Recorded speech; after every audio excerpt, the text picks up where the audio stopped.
Modrý povlak Josef Dvořák 0, bílý povlak je Adam Nejskleva 5 bodů a konečně Filip Hromas žlutý povlak a 1 bod. Takže dva začátečníci, Adam Nejskleva proti ním je ve svých 15 letech která pořádným mazákem, no a Honza Macek ve svých 23 letech je tedy tím největším favoritem dnešního závodu a samozřejmě i této 9. jízdy, která nám zahajuje 3. sérii závodu.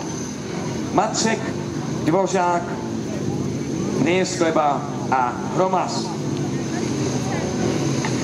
Honza Macek zlobí, přesahoval tam ze svého vymezeného prostoru, takže byl vyhnán, našel si jiné místo u vnitřního okraje dráhy.